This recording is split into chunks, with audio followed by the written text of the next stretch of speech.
Hello, Mr. Jenkins. My name is Kip Kelly. You don't have to tell me who you are, Kip. Everyone in town knows who you are. Sit down and make yourself at home. No thanks. I'd prefer to stand. As you wish.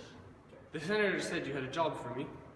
Yes, indeed. I sure do have a job for you now. You're a celebrity. You should take advantage of it. What's the job you have for me? I'll do anything.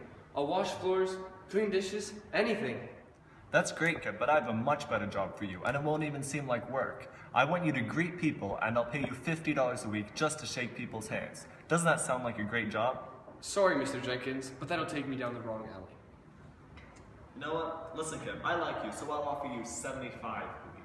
I think I'd better go see the senator to see what he thinks I should do.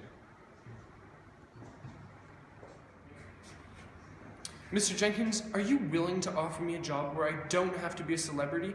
I don't want to be reminded every day of my violent past, so if you give me an ordinary job that will allow me to become an ordinary person, I'll be very grateful.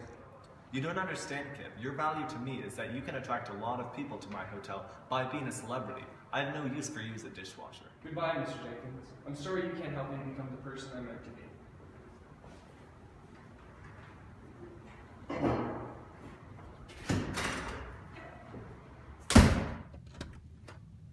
Oh, hello, Father. What are you doing here? I heard you were applying for a job at the hotel, and I thought you could use me as a reference. Jenkins has no job to offer me what I want. He just wants me to be a celebrity greeting people who come into his hotel just because I was a violent criminal. But I don't want to be that anymore, or even think about it. I understand, Kip. It must be difficult for you to start a new life when people won't let you forget about your past. You got that right, Father. I have an idea, and I was wondering if I could talk to you about it, Father. Sure, what do you want to talk to me about? I was thinking, Father, when I was in prison, I felt at peace with myself, and I've been trying to figure out how I can get that peace back. It's very hard to be peaceful out of prison, but then it hit me, what can make me very peaceful in prison was that I was helping others find peace. You got that right, Kip. You are a great help to me in dealing with the other prisoners' fears and difficulties adjusting to prison life. What do you have in mind? I was thinking that with your help, I could start a program for teenagers who are at risk of ending up just like me. You mean ending up in prison? Yeah. Do you remember when you hid from the police and that field you told the senator about? The senator told you about that? Yes, Kip, he did. The farmer who owns that field is a friend of mine. I was thinking that if you're serious about helping troubled teens, that I'm sure I can convince the farmer to let you hold meetings in an empty barn that I know he never... That'd be great, Father. Do you think I'll actually be able to do this? Not only will you be able to do it, Kip, but you are the perfect person to do it. You have lived a life of violence, but you overcame your violent nature when you were in prison. I was impressed by the way you handled yourself in prison and the way you were able to find peace. You helped a lot of prisoners back then, and now I can see that you are training for the job you have chosen to do here on the outside. Do you really think so, Father? Do you really trust in me? The real question, Kip, is can you trust yourself?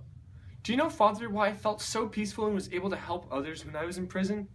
No, Kip. In fact, I have always thought that it was God's grace that turned you from a man of violence into a man of peace, who no longer was interested in what he could get out of life, but was interested in what he could give others. I know you're a priest, and you like to think that God has a hand in changing me for the better. And maybe you're right. I don't know much about God, but what I do know is that you treated me with respect when I was in prison, and I felt that you believed in me.